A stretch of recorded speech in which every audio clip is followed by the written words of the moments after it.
Glórias a Deus, maravilha, que bênção, que louvor tremendo, glórias ao Senhor, que manhã gloriosa temos na presença do nosso Deus, podermos estar aqui adorando o Senhor, recebendo a sua palavra, louvando o seu nome, que dia especial, aleluia, glórias ao Senhor. Queridos, lição de número 11, Lucas capítulo 22, última ceia e a prisão de Jesus. A verdade prática diz, a ceia é a celebração da nova aliança que devemos proclamar até que Jesus volte. O texto áureo se encontra em Lucas 22, 14 e 15, que diz assim: chegada a hora, pôs-se Jesus à mesa, e com ele os apóstolos, e disse-lhes: tenho desejado ansiosamente comer convosco esta Páscoa, antes do meu sofrimento. Lucas 22, 14 e 15. Vamos fazer a leitura bíblica para estudo, que está em Lucas 22, de 1 a 23. Glórias ao nosso Deus. Eu quero convidar você a ler esse texto de forma alternada, como temos o hábito de fazer. Eu leio primeiro, os irmãos o seguinte, e assim vamos até o fim. Lucas, capítulo 22, 1 a 23. Estava próxima a festa dos pães asmos, chamada Páscoa.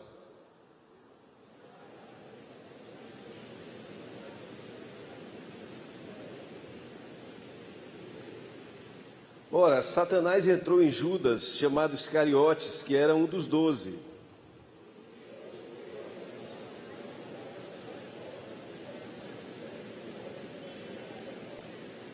Então eles se alegraram e combinaram em lhe dar dinheiro.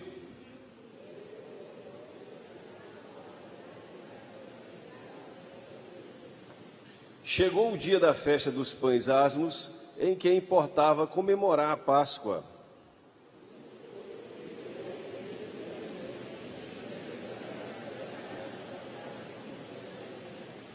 Eles lhe perguntaram: onde queres que a preparemos?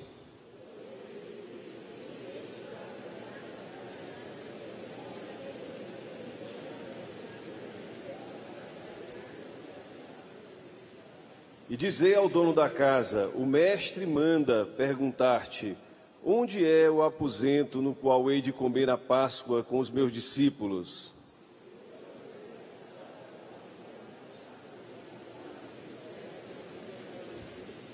E indo, tudo encontraram como Jesus lhe dissera, e prepararam a Páscoa.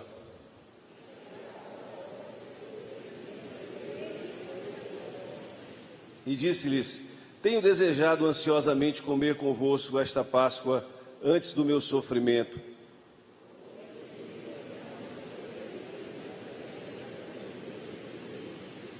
E tomando um cálice, havendo dado graças, disse: recebei e reparti entre vós.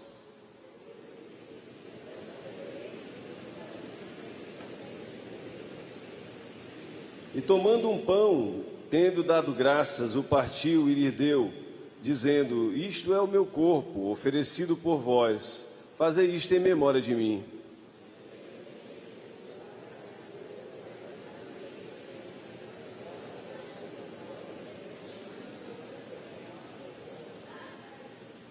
Todavia, a mão do traidor está comigo à mesa.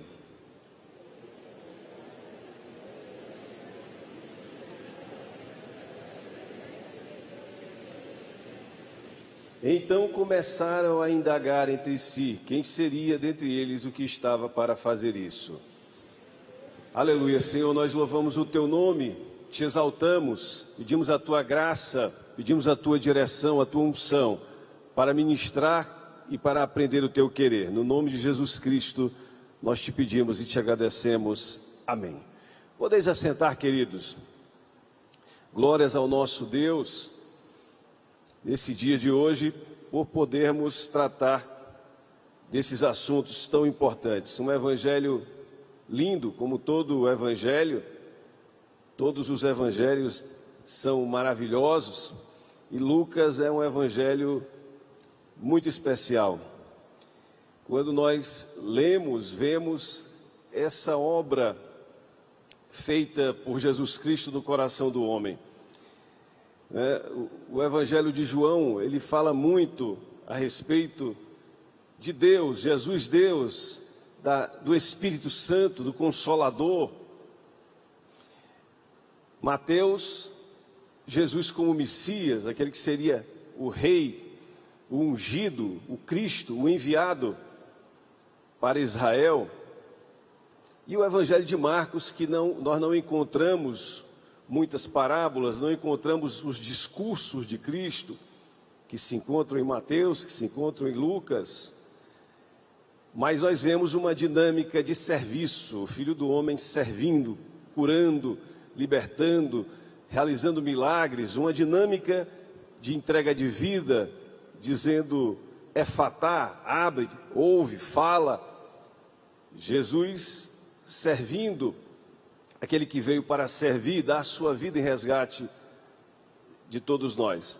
E aqui em Lucas, Jesus como Filho do Homem, um grego, o único não descendente de Jacó ou descendente de Abraão, que não participou que escreveu a Bíblia, um dos escritores da Bíblia, o único, que não é judeu ou não descende propriamente de Abraão, mas identificando Jesus como Salvador, Jesus como o Filho do Homem, aquele que se humanizou, veio para nos salvar, para se sacrificar, porque esse sacrifício, o sacrifício dele, como homem, sem pecado, Cordeiro de Deus que tira o pecado do mundo, e deu a sua vida por nós. E em cada momento, essa humanização, ela é relevada por Lucas. Em Timóteo fala que só há um intercessor, um mediador entre Deus e os homens, Jesus Cristo, o homem. Ele tinha que se sacrificar, que entregar a sua vida por nós.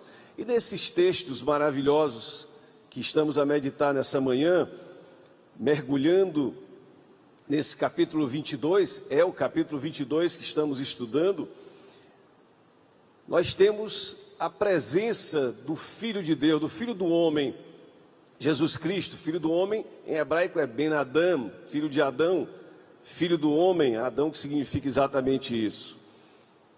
E vemos Jesus Cristo realizando naqueles momentos que precediam a sua crucificação, muitos passos importantes para a nossa fé. Mas, a começar nesse capítulo, nós vemos esse plano para tirar a vida de Jesus. Um plano que era um plano satânico, Já no versículo 1, nós vemos a menção, no versículo 2 do capítulo 2, a preocupação dos principais sacerdotes e escribas em como tirar a vida de Jesus. Esse plano foi colocado no coração deles pelo próprio diabo, um plano satânico. E na sequência, nós vamos ver o pacto da traição, feito exatamente entre esses homens, que eram principais sacerdotes, escribas, doutores da lei, e deveriam saber acerca do Messias, deveriam saber sobre os traços, sobre as promessas, que tudo apontava para Jesus, que era o Cristo, era o ungido, mas eles rejeitavam. Na verdade, talvez eles pensassem que tinha que ser um deles, ou mesmo eles não queriam perder o seu poder religioso, achavam que iam perder, porque com a chegada, ou com o modo com que Jesus estava ministrando, mostrava a diferença entre aquilo que eles pregavam e viviam e aquilo que Jesus pregava e vivia. Mas ao observar o versículo 3, nós vemos então que um homem que era do círculo íntimo de Cristo, esse homem, como está escrito no versículo 3 do capítulo 2, ora, Satanás entrou em Judas. Judas, ele, juntamente com aqueles escribas, os escribas deram espaço para esse espírito do anticristo, contra Cristo, contra Deus. E agora Satanás encontra um homem, uma pessoa do círculo íntimo de Cristo, e diz a palavra que ele entrou em Judas. Veja essa situação, havendo então entre Judas e aqueles sacerdotes e aqueles escribas um pacto de traição para entregar a vida de Jesus. Quando nós observamos esse pacto, observamos esse plano, vemos essa influência satânica. Essa influência satânica é muito presente naquele momento e hoje também ela está presente no mundo e em tantas vidas que se deixam levar por isso. E quando nós vemos por esse lado essa influência, nós observamos por outro lado Jesus dirigindo os seus discípulos no caminho da Santa Ceia, Jesus lavando os pés dos seus discípulos, Jesus falando a sua palavra, as suas prescrições, falando aos discípulos sobre a ceia, tomando com eles a última ceia, instituindo a Santa Ceia, que ele havia desejado, aquele momento de comunhão e que seria transmitido para a igreja, para que nós fizéssemos e fizemos domingo passado e vamos fazer novamente daqui a uns dias, em memória dele. Em memória de quê, queridos? Houve um plano, houve um pacto satânico, há um espírito do anticristo, há um pacto que muitos fazem com esse ser maligno de um lado, mas Jesus estava fazendo uma aliança com os seus, uma aliança com você, entregando o seu corpo, entregando a sua vida em favor de você.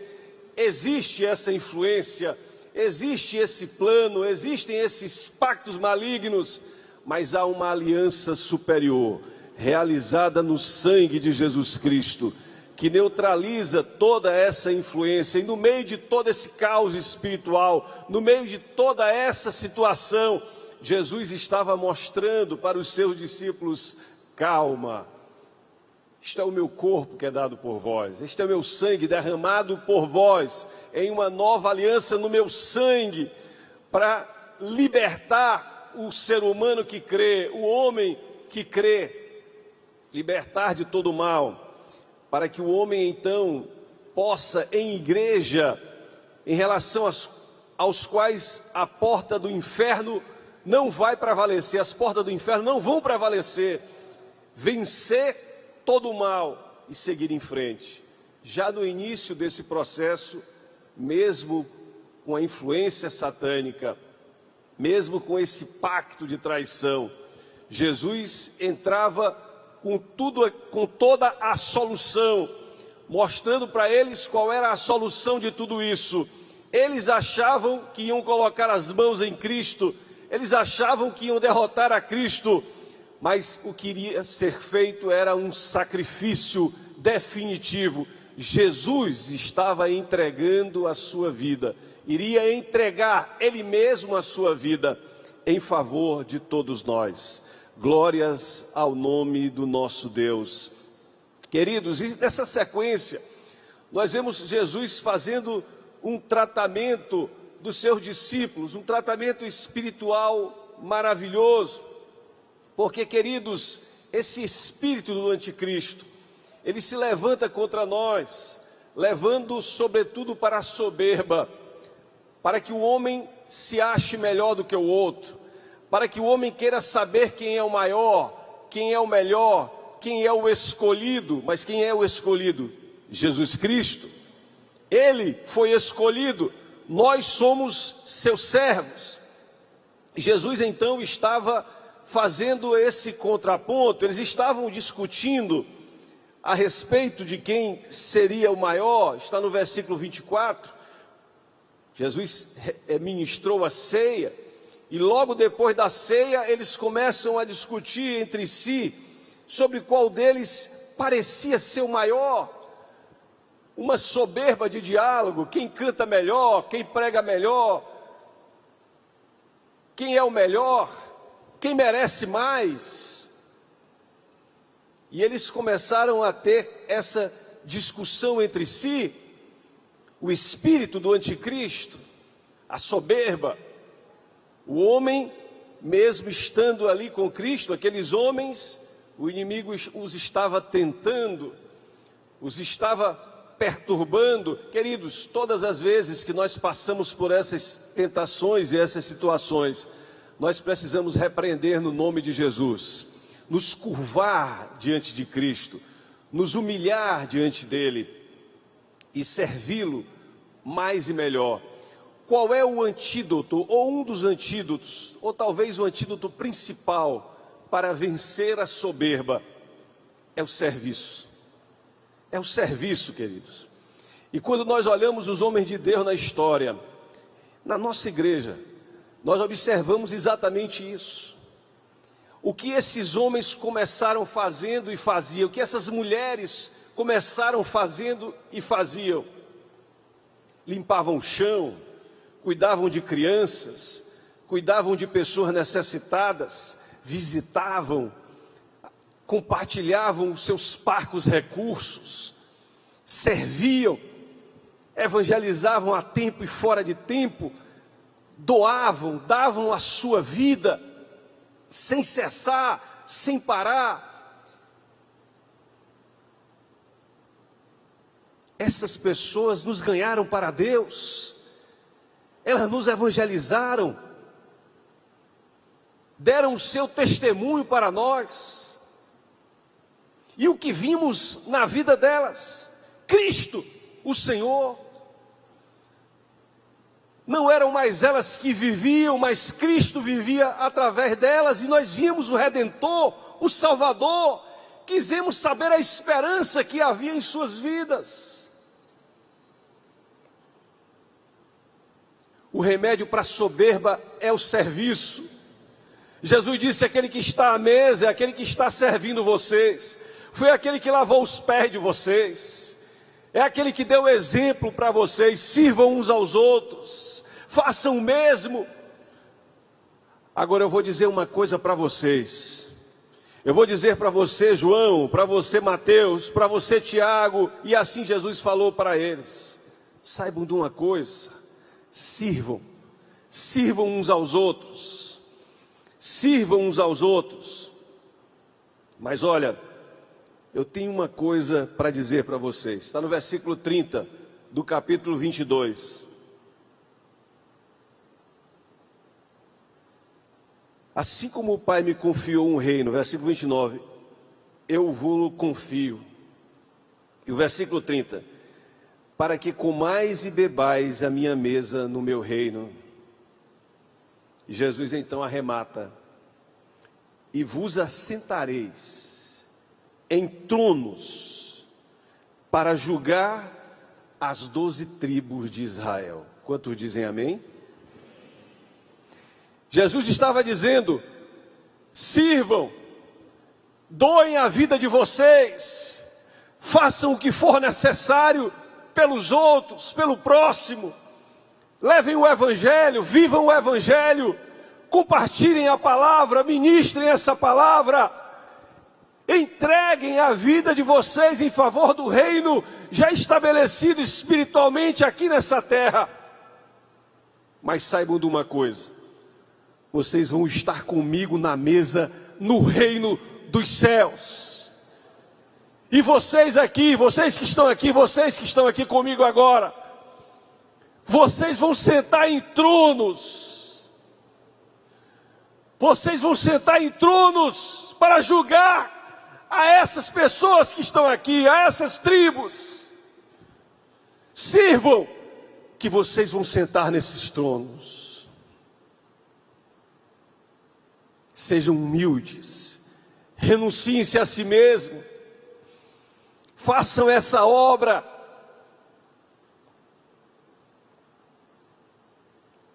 E aí, queridos, esse enredo desse capítulo tremendo e poderoso, que é o capítulo 22, ele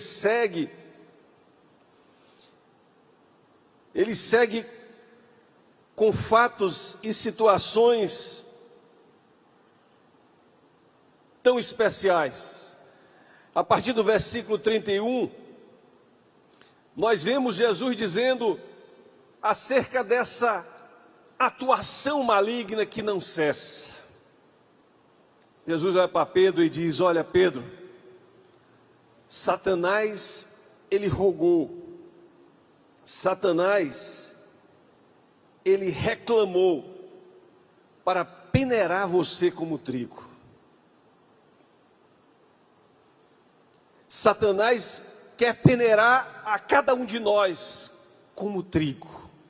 Ele quer moer, ele quer triturar, ele quer eliminar. Ele quer fazer desaparecer a nossa natureza. Olha, Pedro, Satanás está fazendo isso. Ele está reclamando por ti. Ele quer te acabar, ele quer te eliminar.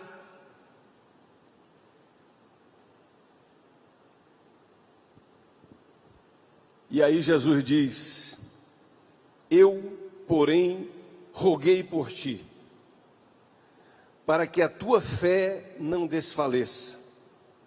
Tu, pois, quando te converteres, fortalece os teus irmãos. Esse espírito maligno, ele está ao derredor, procurando a quem ele possa tragar. E ele não para. A palavra de Deus diz isso. Mas existe um maior do que ele, que se chama Jesus Cristo de Nazaré, que está intercedendo por você como pessoa, pessoalmente, individualmente. O João, o José, a Maria, o Francisco.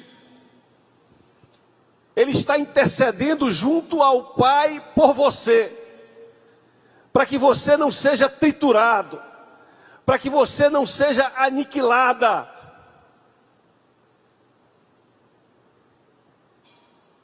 Maior é aquele que está em nós do que o que está no mundo. Essa é a lição que Jesus Cristo deixou para os seus discípulos e também para nós. E nesse enredo tremendo em que nós temos essas contradições, influência maligna, aliança de Cristo, soberba, serviço, o inimigo querendo aniquilar, Jesus intercedendo. Esse enredo, ele continua nessa lição tremenda. Alguns assuntos aqui nós não vamos poder tratar por uma questão de tempo, mas vamos nos focar nos principais para podermos tirar algumas conclusões em relação a esse ponto. Jesus então termina a ceia, fala com Pedro, está ali com os seus discípulos, segue para o Getsemane. Getsemane, a palavra significa lagar de azeite, o lugar que o azeite era prensado. Quem foi em Jerusalém, os guias dizem: olha, essas oliveiras, elas são milenares. Pelo teste de DNA, elas têm mais de 1000 anos. No Getsemane de hoje, o Getsemane estava ali no Monte das Oliveiras, depois do Cedron de quem sobe de Jerusalém para o Monte das Oliveiras. Estava ali o jardim. Jesus tinha esse hábito, saiu do cenáculo da ceia e seguiu para o Getsemane, ou Getsemane. E lá, nesse jardim, Jesus começa a vigiar e orar. Ele começa a interceder. O que havia? Qual era o conflito? Tudo o que viria pela frente. Jesus já sabia o que teria que passar. Jesus, como homem, não tinha pecado, estava salvo por si mesmo, mas aquela obra que viria seria muito grande. Queridos, na cruz, não foi meramente o derramamento de sangue, e isso já foi muito. Todo o sangue de Jesus Cristo foi derramado, toda a dor que ele sentiu. Mas, queridos, sobre Cristo foram os nossos pecados, os homicídios praticados e que seriam praticados para frente, os estupros, os abusos, os feminicídios, as mortes de crianças, as mentiras, o ódio, os genocídios, as falsidades, todos os pecados da humanidade estavam vindo ali sobre Cristo na cruz, vieram sobre ele. Todo o veneno do diabo, toda essa influência satânica que se positivou através de ações, de omissões, de atitudes humanas no decorrer da história, através dos Césares, através das pessoas, de ontem, de hoje, de agora a pouco, de amanhã, as guerras, tudo isso veio sobre Jesus Cristo. Esse era o ponto, essa era a situação que o Senhor iria se defrontar. Estava ali naquele momento uma possibilidade de desistência. Mas Jesus, ele, naquele momento, ao vigiar e orar, está escrito no versículo 42, no Getsêmani, Jesus dizendo: Pai, se queres, passa de mim esse cálice.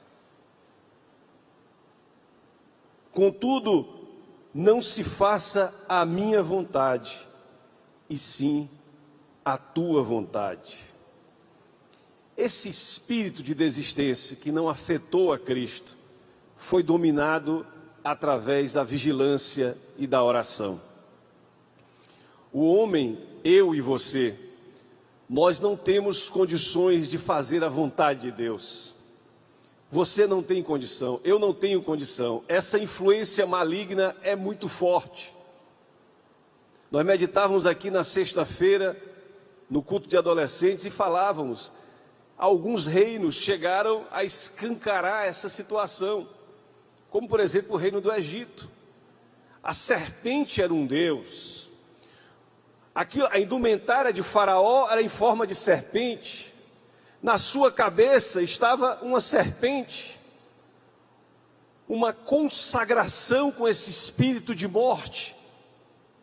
Uma consagração, uma entrega ao próprio diabo.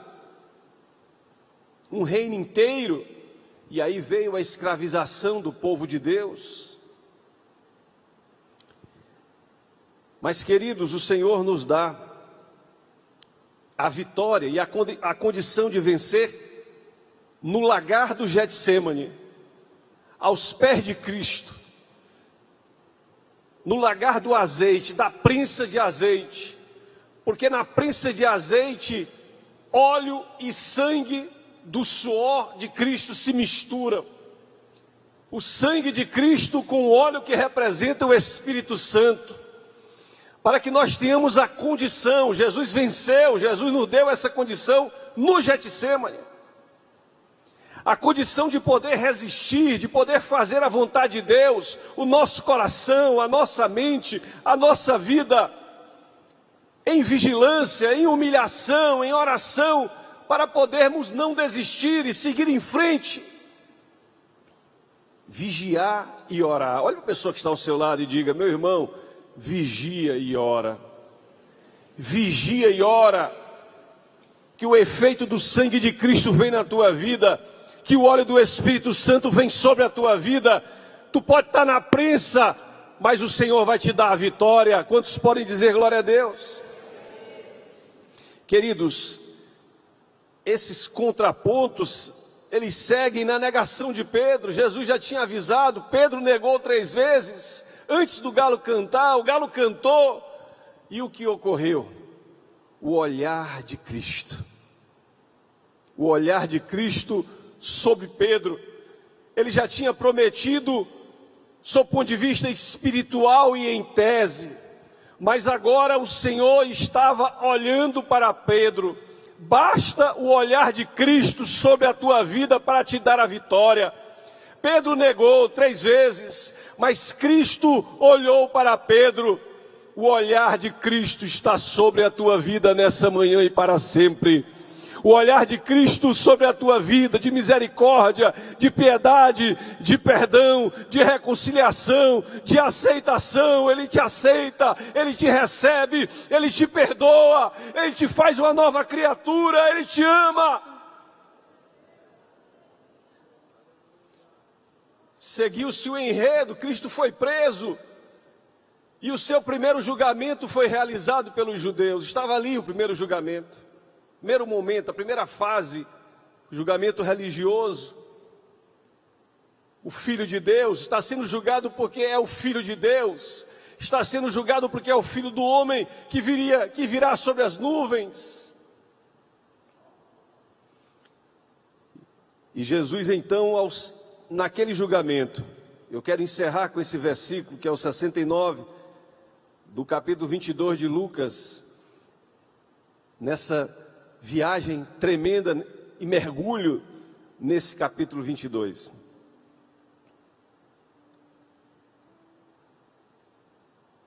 Eles perguntavam: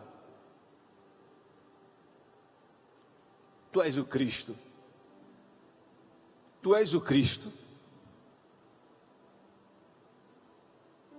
Jesus estava preso. A sua sentença já estava dada. E Jesus diz: desde agora estará sentado o Filho do Homem à direita do Todo-Poderoso Deus. Você pode levantar a sua mão e dizer glória a Deus. Ele estava no controle de todas as situações. Ele entregou a sua vida em favor de nós. O nosso Natal estava ali profetizado em Gênesis 3,15. Da semente da mulher virá aquele que pisará a cabeça da serpente, embora esta lhe pique o calcanhar. Jesus esmagou a cabeça da serpente na cruz.